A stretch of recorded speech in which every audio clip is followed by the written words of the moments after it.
If a train ever arrives at your station after midnight and it's not on the schedule, don't look at the windows, because the windows won't show you the seats, they won't show you the passengers. They'll show you something else, something that's been waiting just to see you. And if you hear your name in a voice you recognize, run. Because once you step inside, the train doesn't take you to a city, it takes you to the end of the line. This is the story of the night I boarded the last train. Welcome to Midnight Whispers, where the darkest secrets come alive, and some stories should never be heard after midnight. Tonight, I'm going to tell you something that still makes my hands shake, even when I'm alone in my own room. My name is Ethan. I never believed in ghosts, never believed in curses, never believed in the kind of stories people whisper about when the lights go out. I used to think fear was just imagination. But on a rainy Thursday night at Greywood Station, I learned something important. Some places don't need imagination because they're already haunted. Greywood Station is the kind of place that looks normal in the daytime, but at night, it feels wrong. The lights flicker like they're struggling to stay alive. The air smells like wet metal and old rust, and the roof leaks in 100 places, so rainwater falls like tiny footsteps all around you. That night, the station was almost empty. No crowd, no noise, just the rain and my breathing. I had just finished a late shift in the city. My body was tired, but my mind was louder than ever. I wanted one thing: to go home. My phone was on 4%, my jacket was soaked, and my shoes made that wet, squeaking sound with every step. I checked the schedule board, 11:40 p.m, final train to Hollow Creek. I had time, or at least I thought I did. I ran down the platform. My breath came out in clouds. My hands were freezing. I saw the train doors still open, just barely. I shouted, "Wait!" But the doors closed like the train had heard me and decided I wasn't welcome. The train pulled away slowly, as if it wanted me to watch. Red tail lights faded into the rain until the darkness swallowed them completely. And then I was alone. I walked back toward the information booth. Closed. Ticket office? Closed. No security, no workers, no announcements. The station felt too empty, like a place that had been abandoned, but forgot to tell the light. I tried calling someone. My phone lagged. Then the screen dimmed and died. Black screen, perfect. I stood there, staring at my dead phone, when I heard something behind me. Footsteps. Slow, heavy, dragging. I turned. An old man was walking toward me. Long dark coat, hat pulled low, a suitcase in his hand. So old it looked like it belonged in a museum. He stopped a few feet away and looked at me like he already knew me. "You missed it?" he asked. I nodded. "Yeah. Last train left." He smiled. But it wasn't a friendly smile. It was the kind of smile you see on someone who's about to watch a disaster and can't stop it. Last train, he repeated softly. You sure? What do you mean? I asked. He pointed toward the far end of the station, the darker side, where the lights were dimmer and the shadows looked thicker. There's always one more, he said, but it doesn't show up on the schedule. I laughed nervously. That's not funny. He didn't laugh back. Instead, he leaned closer and whispered, like he didn't want the walls to hear him. If it arrives, don't look at the windows. My stomach tightened. Why? He straightened up again, calm like this was normal. Platform 3, he said. Midnight train. Then he walked away and vanished into the dark like the station swallowed him. I wanted to leave. I should have left. But the rain was heavy, my phone was dead, and my ride home was gone. So I stood there, listening to the station breathe. The clock above the platform ticked loudly. Tick, tick, tick. I looked up. 11:59 p.m., 1 minute left. And I swear, the air got colder, not normal cold.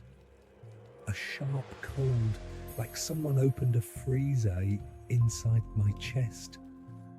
At exactly 12 a.m., the lights flickered. Once, twice. The loudspeaker crackled to life. But there was no announcement, only static. And underneath that static, I heard something else. A faint sound, like crying, far away. Then a low rumble rolled through the platform. A train was coming. But it didn't sound right. It sounded heavy, like metal dragging across bone. And then, through the fog, it appeared. An old train. Rust on the sides. Windows too dark. Headlights dim, like tired eyes. It stopped perfectly in front of me, and the doors opened. Cold mist poured out. The kind of cold that doesn't touch your skin. It touches your soul. I remembered the old man's warning. Don't look at the windows. So, of course, I looked. And the second my eyes met the glass, my heart dropped. The windows didn't reflect the platform lights. They didn't show seats. They didn't show people. They showed darkness, not normal darkness. A deep, endless darkness, like the inside of the train was a tunnel that never ended. I stepped back, and then I heard it. A voice from inside the train, soft, familiar. Ethan! My blood turned to ice. No one here should know my name. The voice spoke again. Come on, you're late. It sounded like my mother, who had been dead for 3 years. My legs moved before my brain could stop them. One step, then another. I told myself there was an explanation, a prank, a speaker, a coincidence. But deep down, I knew I was lying to myself. The moment my foot touched the train floor, the doors slammed shut behind me. The sound echoed like a coffin closing. I grabbed the handle, pulled. Nothing. The train didn't even shake. It was like it had locked me in with something it had been hungry for. The air smelled like dust and rot. The lights above flickered, struggling. The seats were old, torn fabric, stains I didn't want to identify.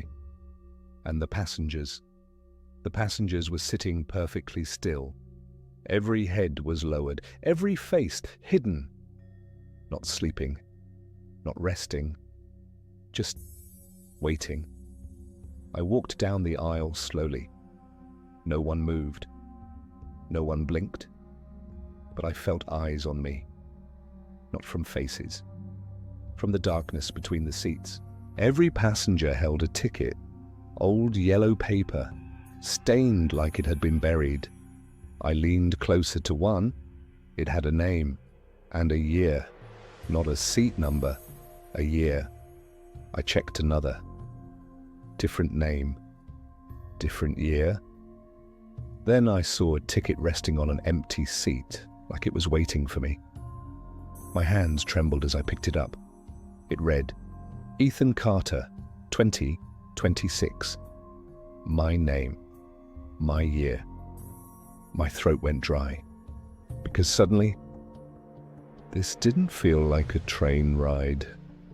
It felt like a schedule for when people were supposed to disappear. A voice behind me made my skin crawl. Ticket, please. I turned slowly. A conductor stood there. Old uniform, silver buttons, hat low. His face was pale, too pale, and his eyes looked empty, like someone had turned the lights off behind them.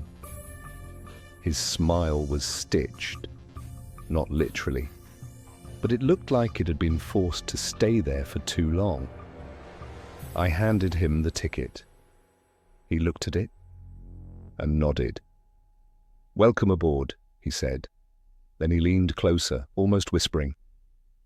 You shouldn't have looked at the windows. I tried to speak. My voice came out weak. What is this train? He smiled wider, to the end of the line. Then he turned and walked away, and the train started moving. I rushed to a window. Outside, there was nothing. No city lights, no trees, no roads, no sky, just darkness, a void, like the train was moving through a place that didn't belong to this world. Then I heard whispering. At first it sounded like the train itself. Then I realized it was the passengers. Soft voices overlapping, like 1,000 people whispering the same sentence. Sit down, sit down, sit down. I backed away, and that's when a passenger lifted their head. Slowly, their face was grey, skin stretched too tight, eyes black, hollow, empty. The mouth opened wider than it should, and from inside that mouth came my mother's voice again. Ethan. I ran. I didn't even think. I just ran through the carriage door into the next one. The train creaked beneath me. The lights flickered faster. The whispers followed me like a storm. Sit down. Sit down. Sit down. Hands reached from the seats. Not fast, not violent, just slow. Like they knew I couldn't escape anyway. I pushed through another door, then another, until my lungs burned. And then everything went quiet. In the corner of the next carriage, the old man was sitting calmly, like he'd been waiting, like he'd always been there. I stumbled toward him, furious and terrified. You knew, I hissed. You knew this would happen. He looked at me with tired eyes. I warned you, he said. But you boarded anyway. What is this place? I demanded. He stared at the floor for a moment. This train collects the lost, he said. I'm not lost, I snapped. He looked up. Everyone who boards says that. I swallowed hard. Tell me how to get off. He leaned closer. There's an emergency brake, he whispered. But you only get one chance. I stared at him. Why are you here? I asked. His expression darkened. Because I didn't get off in time. He slowly rolled up his sleeve. On his wrist, a burned black mark, a number, 13. My stomach turned. What does it mean? His voice dropped. It means the train owns you. I backed away. He grabbed my arm with surprising strength. When the doors open, he said, don't hesitate. What happens if I hesitate? I whispered. His eyes looked almost sad. Then you become one of them. The train slowed. The lights flickered violently. The whispers turned into angry murmurs. The loudspeaker crackled again. Next stop, Hollow Creek. The doors opened. Outside, fog. Thick, crawling fog. Broken lights. Cracked platform. A station that looked dead. And above it, a sign that made my blood freeze. Welcome home. Final destination. The air outside smelled like dirt, like graves. I ran to the emergency brake. My hands grabbed it. It was colder than ice. I pulled. Nothing. I pulled harder. The train screamed. Metal screeched. Sparks flew. Passengers snapped their heads up. All at once, their faces were wrong. Too still. Too empty. Too hungry. They screamed, but not like humans. Like something pretending to be human. The conductor appeared instantly, right in front of me. You don't get to leave, he said calmly. His stitched smile widened. And behind him, the passengers started standing, slowly, like puppets being lifted by invisible strings. The old man stepped between me and the conductor. "Let him go," the old man said. The conductor tilted his head. "Why?" The old man's voice shook. "Because he still has time." For the first time, the old man looked scared. Then he shoved me hard. I stumbled backward. I fell out of the train, onto the platform. The fog swallowed my scream. The doors slammed shut, and the last thing I saw was the old man still inside as the train pulled away. I hit the ground, cold, hard. I blinked. The fog was gone. The broken station was gone. I was back at Greywood Station. Bright lights, clean floor, normal silence. I looked up at the clock. 12:01 a.m. Like nothing happened. Like the train never existed. But my body knew the truth. My hands were shaking. My heart was still running.